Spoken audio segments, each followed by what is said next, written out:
Assalamualaikum warahmatullahi wabarakatuh. Saya Janila Sartika, absen 2 dari kelas 12 MIPA 1. Saya dari kelompok 3 yang akan menjelaskan materi mengenai peran Indonesia dalam perdamaian dunia. Jadi, di sini saya akan menjelaskan materi yang akan saya sampaikan yaitu mengenai Konferensi Asia Afrika. Konferensi Asia Afrika dilaksanakan pada 18 sampai 24 April 1955 di Bandung. Konferensi ini dihadiri oleh Perdana Menteri Indonesia, India, Sri Lanka, Birma, dan Pakistan. Presiden membuka penyelenggaraan Asia Afrika di Gedung Merdeka Bandung. Dalam pembukaan sidang, Presiden Soekarno berpidato dengan judul Let New Asian and New African Be Born. Presiden Soekarno mengajak sidang Konferensi Asia Afrika untuk membangun Asia baru dan Afrika baru yang bebas, damai, merdeka, dan tidak terikat blok manapun. Perdana Menteri Ali Sastroamidjojo terpilih sebagai ketua konferensi, sedangkan Sekretaris Jenderal dijabat oleh Ruslan Abdul Ghani. Konferensi ini menghasilkan keputusan yang dikenal dengan Dasar-Sila Bandung. Dasar-Sila Bandung ini merupakan suatu pernyataan politik berisi prinsip-prinsip dasar dalam usaha memajukan perdamaian dan kerjasama dunia. Melalui Dasar-Sila Bandung, negara-negara yang hadir dalam Konferensi Asia Afrika menyatukan tekad untuk menciptakan perdamaian dunia dan menghargai kemerdekaan. Hidup berdampingan secara damai dan kerjasama demi keuntungan bersama. Konferensi Asia Afrika berhasil menumbuhkan semangat solidaritas di antara negara Asia Afrika, baik dalam menghadapi masalah internasional maupun regional. Materi selanjutnya akan disampaikan oleh teman-teman saya. Saya Kanur Safitri, absen 10. Di sini saya bakalan jelasin mengenai salah satu kontribusi aktif bangsa Indonesia dalam misi pemeliharaan perdamaian dunia, yaitu dengan cara mengirimkannya misi Garuda. Nah, apa sih yang melatar belakangi dibentuknya misi Garuda ini? Jadi misi Garuda ini muncul atau terbentuk karena adanya konflik di Timur Tengah pada tanggal 26 Juli 1956, di mana ada 3 negara, yaitu Perancis, Inggris, dan Israel, yaitu bergabung dan menyerang Mesir. Nah, melihat momen ini, akhirnya ini tuh sebuah momen untuk Indonesia mengucapkan terima kasih kepada Mesir. Nah, alasannya apa? Jadi, karena Mesir ini merupakan negara pertama yang mengakui kemerdekaan Indonesia secara hukum. Nah, pada tanggal 8 Januari 1957, Indonesia mengirimkan misi Garuda yang pertama di bawah pimpinan Letnan Kolonel Hartoyo dan Letnan Kolonel Suadi Suromiharjo. Dan konflik ini atau misi Garuda ini berakhir pada tanggal 29 September 1957. Nah, selain Mesir, pengiriman misi Garuda ini juga dikirim ke berbagai daerah-daerah atau negara-negara konflik yang ada di dunia, yaitu ada 2 negara yang bakal saya jelasin. Yang pertama yaitu konflik di Kongo, dan yang kedua yaitu konflik di Vietnam. Baik, konflik yang pertama yaitu konflik di Kongo. Pada tahun 1960 terjadi kekacauan dan perang saudara di Republik Kongo, Afrika. Nah, Perang Kongo sendiri ini merupakan salah satu bagian dari pencaturan politik antara Uni Soviet dan Amerika Serikat. Nah, apa sih yang melatar belakangi terjadinya perang di Kongo ini? Jadi, latar belakangnya itu karena faktor ekonomi, di mana Leopold dan Arab Zanzibar itu ingin menguasai kekayaan yang ada di Kongo. Dan akhirnya negara Indonesia ingin memulihkan dan menertibkan kembali dengan cara mengirimkan misi Garuda yang kedua di bawah pimpinan Letkol Solihin pada tahun 1960 dan berakhir pada Mei 1961. Nah, tapi tuh misi Garuda yang kedua tidak berhasil atau tidak berjalan dengan maksimal. Artinya konflik ini masih terus terjadi, sehingga bangsa Indonesia mengirimkan misi Garuda yang ketiga di bawah pimpinan Brigadir Kemal Idris pada tahun 1962 sampai Agustus 1964. Dan alhamdulillahnya misi Garuda yang ketiga ini berhasil. Dan karena keberhasilannya ini, misi Garuda yang ketiga mendapat julukan dari masyarakat Kongo sebagai Les Spiriteses. Nah, yang kedua, saya bakalan jelasin mengenai konflik di Vietnam. Nah, konflik di Vietnam ini mengakibatkan terjadinya Perang Indochina yang kedua. Nah, sebelumnya, setelah Perang Dunia yang kedua, Vietnam itu dibagi menjadi dua, yaitu ada Vietnam Selatan sama Vietnam Utara. Nah, Vietnam Utara sendiri yaitu dipimpin oleh Ho Chi Minh dengan ibu kota itu Hanoi. Sedangkan Vietnam Selatan sendiri dipimpin oleh Kaisar Bao Dai dan PM Ngo Dinh Diem dengan ibu kota yaitu Saigon. Nah, seiring berjalannya waktu, akhirnya kedua pemimpin ini ingin menyatukan kembali Vietnam menjadi negara kesatuan, artinya menjadi utuh, satu, nggak terbelah lagi. Nah, tapi terhalang oleh ideologi dari kedua negara tersebut. Maksudnya kedua dari negara Vietnam Utara sama Selatan. Nah, akhirnya pada 1973 sampai 1974, Indonesia ini mengirimkan pasukan-pasukan, yaitu terdiri dari misi Garuda yang keempat, kelima, dan ketujuh. Nah, misi Garuda yang keempat sendiri dipimpin oleh Brigadir Wiyogo. Kemudian yang kelima dipimpin oleh Brigadir Harsoyo dan yang ketujuhnya oleh Brigadir Sumantri. Nah, ketiga pasukan ini bergabung ke pasukan-pasukan Dewan Keamanan PBB yaitu ICCS. Dan pasukan gabungan dari tiga ini mendapat kepercayaan dari ICCS untuk mengatur pelanggaran-pelanggaran, mengatur status quo, dan lain-lain. Terima kasih. Saya akan memaparkan materi tentang peran misi Garuda dalam konflik internasional. Yang pertama yaitu konflik Timur Tengah. Dalam upaya menjaga perdamaian di kawasan Timur Tengah, pemerintah Indonesia mengirim kontingen Garuda 6, 7, 8, 9, dan 11 pada tahun 1973, 1974, 1975, 1990, dan 1992. Pada saat itu, wilayah Timur Tengah sedang mengalami pergolakan akibat Perang Teluk yang melibatkan Iran, Irak, dan Kuwait. Setelah Perang Teluk, Indonesia masih dilibatkan dalam setiap upaya perdamaian di Timur Tengah, terutama dalam konflik antara Israel dan Palestina. Pada tahun 2006 sampai 2007, pemerintah Indonesia kembali mengirim misi Garuda 23A yang berjumlah 850 personel di bawah pimpinan Kolonel Surawahadi. Misi tersebut ditempatkan di Lebanon Selatan dan tergabung bersama pasukan perdamaian dari seluruh dunia di bawah komando United Nations Interim Force in Lebanon atau UNIFIL. Keterlibatan misi Garuda dalam UNIFIL berlangsung hingga 2018. Selanjutnya yaitu konflik di Kamboja.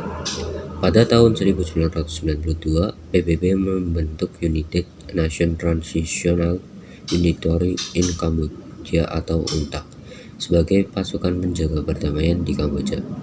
Oleh karena itu, pemerintah Indonesia mengirim misi Garuda 12 di bawah pimpinan Letkol Infantri Erwin Sujono. Adapun tugas misi Garuda 12 adalah menjaga gencatan senjata dan mengawasi pergantian kekuasaan di Kamboja. selanjutnya yaitu konflik di Bosnia. Pada tahun 1992, pemerintah Indonesia kembali mengirim pasukan perdamaian misi Garuda 14 untuk bergabung dengan United Nations Protection Force atau UNPROFOR guna mengatasi konflik di Bosnia. Misi Garuda 14 dikirim ke Bosnia sejak awal 1992 hingga tahun 1995. Misi Garuda 14 bertugas sebagai pasukan penjaga keamanan rakyat atau civil police. Misi Garuda 14 pertama kali ditugaskan di Bandara Sarajevo untuk mengamankan pasokan makanan dan obat-obatan bagi penduduk Bosnia. Hingga tahun 2021, pemerintah Indonesia masih aktif menempatkan pasukan misi Garuda di beberapa negara yang terlibat konflik. Tidak hanya bertugas menjaga keamanan, kontingen Garuda yang melaksanakan misi kemanusiaan seperti kegiatan charity atau amal, pembangunan dan perbaikan fasilitas umum, serta pendidikan bagi anak-anak korban konflik. Sebelum adanya deklarasi Juanda, Indonesia menganut hukum warisan Belanda, yaitu Ordonansi Wilayah Perairan dan Lingkaran Maritim 1939 yang menyatakan bahwa batas wilayah suatu negara, khususnya wilayah perairan, diukur 3 mil dari garis pantai wilayah tersebut. Namun, hal ini menjadi ancaman bagi bangsa Indonesia karena wilayah negara Indonesia menjadi makin sempit. Karena itu, dibuatlah deklarasi Juanda pada tanggal 13 Desember 1957. Terus, apa saja sih tujuan dari deklarasi Juanda? Adalah membuat bangsa Indonesia menjadi utuh dan bulat. Yang kedua adalah mempertegas wilayah-wilayah bangsa Indonesia, wilayah-wilayah negara Indonesia, khususnya laut dari negara Indonesia. Yang ketiga adalah mengatur lalu lintas laut, khususnya lalu lintas laut di ekonomi dan juga di maritim. Lalu siapa sih tokoh di balik deklarasi Juanda? Tokoh di balik deklarasi Juanda adalah Perdana Menteri yang menjabat saat itu, yaitu Insinyur Juanda Kartawijaya. Pada tanggal 13 Desember 1957, Insinyur Juanda mendeklarasikan pengumuman pemerintah mengenai perairan negara Kesatuan Republik Indonesia atau yang sekarang lebih dikenal sebagai Deklarasi Juanda. Saya Septiana Pratiwi, nomor absen 30 dari 12 IPA 1. Isi Deklarasi Juanda yang pertama, Indonesia merupakan negara yang memiliki ciri khas atau corak yang berbeda. Yang kedua, Indonesia merupakan negara kepulauan yang membentuk satu kesatuan. Yang ketiga, ketetapan Ordonansi Hindia Belanda 1939 tentang memecah belah Indonesia. Dari adanya deklarasi Juanda ini memuat dampak negatif dan dampak positif bagi Indonesia. Dampak positif yang pertama, wilayah laut Indonesia ini menjadi lebih luas 2,5 kali lipat, di mana yang sebelumnya itu 7 jutaan lebih menjadi 5 jutaan lebih dengan pengecualian Irian Jaya. Karena Irian Jaya ini sudah termasuk ke dalam Indonesia tetapi belum diakui oleh secara internasional. Dengan sebelum adanya deklarasi Juanda, Indonesia ini, batasan Indonesia mengacu pada TZMKO, yaitu Ordonansi Hindia Belanda 1939, di mana ini menyatakan bahwa batas wilayah Indonesia ini dihitung dari 3 mil garis pantai kepulauan Indonesia itu sendiri, dan ini menyebabkan kapal-kapal negara itu bebas berlayar di kepulauan Indonesia.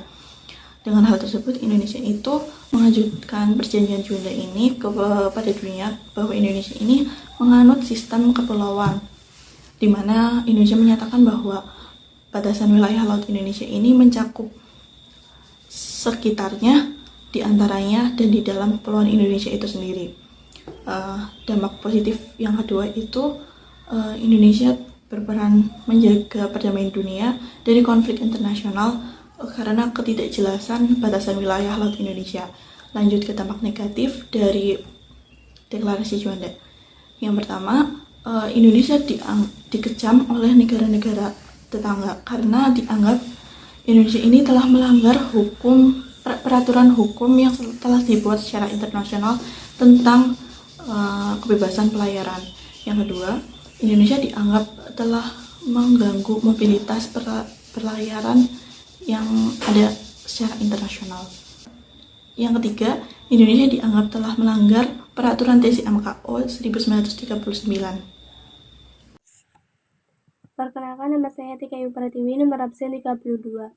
Di sini saya ingin menjelaskan tentang gerakan non-blok. Apa sih itu gerakan non-blok?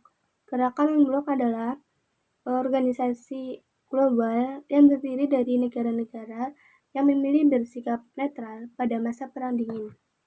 Tokoh dari gerakan non-blok itu yang pertama ada Insinyur Soekarno yang berasal dari Indonesia. Yang kedua yaitu Joseph Broz Tito yang dari Yugoslavia, dan yang ketiga dari Kwame Nkrumah dari Ghana, yang keempat ada Jawaharlal Nehru dari India, dan yang kelima ada Gamal Abdul Nasir dari Mesir.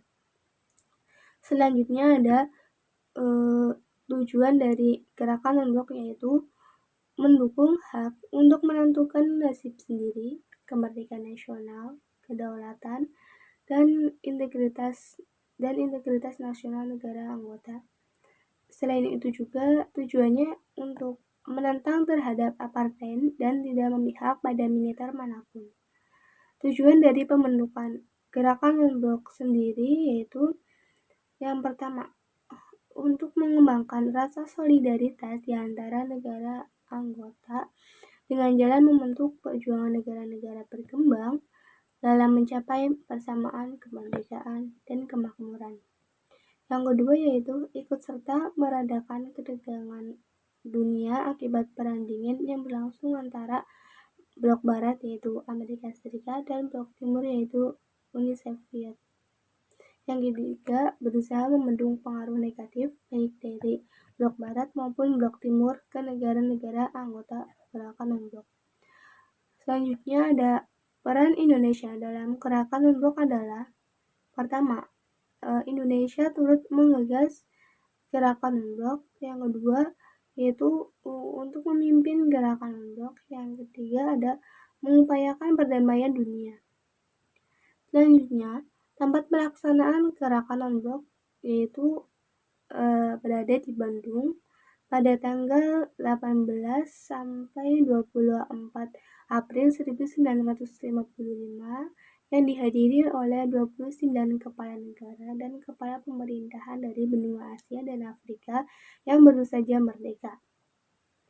Pembentukan gerakan non-blok ini dilatar belakangi oleh situasi setelah Perang Dunia Kedua, yaitu pada saat terjadinya Perang Dingin antara Amerika Serikat dan Uni Soviet.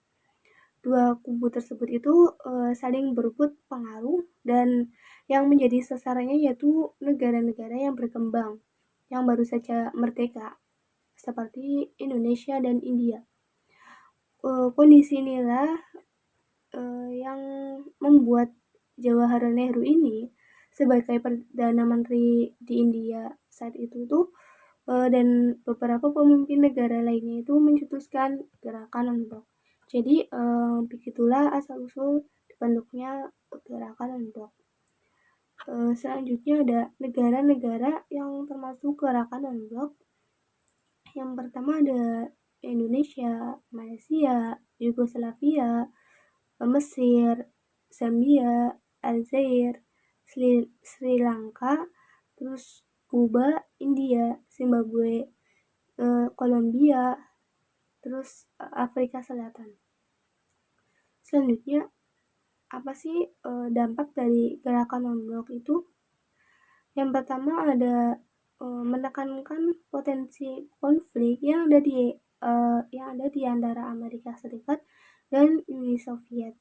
Yang kedua, negara-negara yang tergabung dalam gerakan non-blok itu tidak ingin membantu atau dilibatkan dalam kepentingan politik antara blok barat dan blok timur. Yang ketiga yaitu Indonesia itu semakin diperhitungkan dalam kancah politik dunia. Terima kasih. Sekian yang dapat kami sampaikan, kurang lebihnya mohon maaf. Wassalamualaikum warahmatullahi wabarakatuh.